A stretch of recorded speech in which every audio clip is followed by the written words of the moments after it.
अब हम बात करेंगे जनरल ट्रेंड की, वो मैं आपको पहले ही बता चुका हूं। जनरल ट्रेंड ये कहता है कि जो आयनाइजेशन एंथैल्पी है बेसिकली वो एटॉमिक साइज के एंटी प्रोपोर्शनल होती है, एटॉमिक साइज के एंटी, एटॉमिक रेडियस या एटॉमिक साइज के एंटी प्रोपोर्शनल होती है। इस हिसाब से अगर आप देखोगे तो ऊपर से नीचे जाने पर साइज बढ़ता है तो आयनाइजेशन एंथैल्पी घटेगी, ये अपने को पहले से पता है। ऊपर से नीचे जाने पर साइज इंक्रीज होता है तो आयनाइजेशन एंथैल्पी घटती है। ऑब्वियसली यार साइज बढ़ रहा है तो लास्ट इलेक्ट्रॉन निकालना आसान हो जाएगा। दाएं से बाएं साइज घटता है तो आयनाइजेशन एंथैल्पी बढ़ती है। मतलब इधर से इधर जाने पर आपको सबको पता है नोबेल गैस में से इलेक्ट्रॉन निकालना खांडे की धार है, मतलब नहीं निकाल पाओगे। समझ में आता है। अब अपन बात करते हैं एक्सेप्शन की, थोड़े बहुत एक्सेप्शन भी है। ग्रुप नंबर 13 में एक्सेप्शन सबसे ज्यादा देखने को मिलता है। लगता है ऐसे है कि boron, aluminium, gallium, indium, thallium ऐसा होना चाहिए, क्योंकि ऊपर से नीचे जाने पर बेसिकली साइज इंक्रीज होता है तो आयनाइजेशन एंथैल्पी घटनी चाहिए। लेकिन ऑब्जर्व ये होता है कि जो टाइटेनियम है उसकी आयनाइजेशन एंथैल्पी इंडियम से ज्यादा होती है। लिखिए सब लोग, ये जो इंडियम, सॉरी टाइटेनियम नहीं है, थैलियम है, थैलियम की आयनाइजेशन एंथैल्पी इंडियम से ज्यादा होती है। This is the exception. Now this is the exception. कैसे पता लगा? एक्सपेरिमेंट से बड़ा कोई प्रूफ ही नहीं होता। समझ में आ गया? ऐसा इसीलिए हुआ।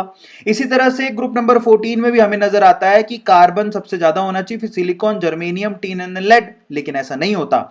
ऑब्जर्वेशन ये कहती है कि लेड का जो आयनाइजेशन एंथैल्पी है वो टिन से ज्यादा होता है। प्लीज आप इसको नोट डाउन करो कि लेड का आयनाइजेशन एंथैल्पी टिन से ज्यादा होता है और थैलियम का आयनाइजेशन एंथैल्पी इंडियम से ज्यादा होता है। Now these are the two exceptions over there.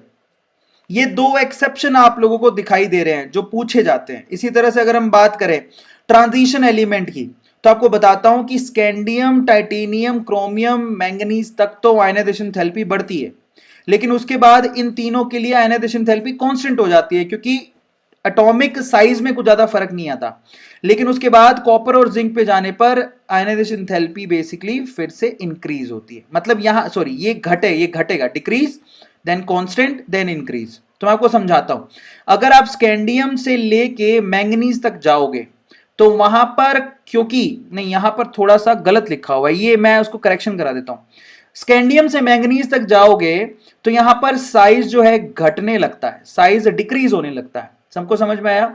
Size घटने लगता है जिसकी वजह से आयनाइजेशन एंथैल्पी बेसिकली बढ़ने लगती है। समझ में आ गया? साइज घटने लगता है, स्कैंडियम से मैंगनीज तक साइज घटता है तो आयनाइजेशन एंथैल्पी बढ़ती है। उसके बाद हम बात करें फीकोनी, आयरन, कॉपर, आयरन, कोबाल्ट और निकल की, तो यहां पर साइज ऑलमोस्ट सबका सिमिलर होता है तो यहां पर आयनाइजेशन एंथैल्पी भी इनकी सिमिलर होती है। लेकिन उसके बाद कॉपर से जिंक पे जाने पर साइज इंक्रीज होने लगता है, साइज बढ़ने लगता है तो आयनाइजेशन एंथैल्पी घटने लगती है। तो ये बहुत इंटरेस्टिंग है कि स्कैंडियम से मैंगनीज तक आयनाइजेशन एंथैल्पी बढ़ रही है, उसके बाद कांस्टेंट है और उसके बाद घटने लगती है क्योंकि साइज का वेरिएशन ऐसा आता है उस ग्रुप के अंदर। बहुत इंटरेस्टिंग, वाह वाह, अंकल भी कह रहे हैं वाह वाह क्या बात है। तो इस तरह से वेरिएशन आता है जो आप बच्चों ने पढ़ा अभी, ठीक है। और ये सवाल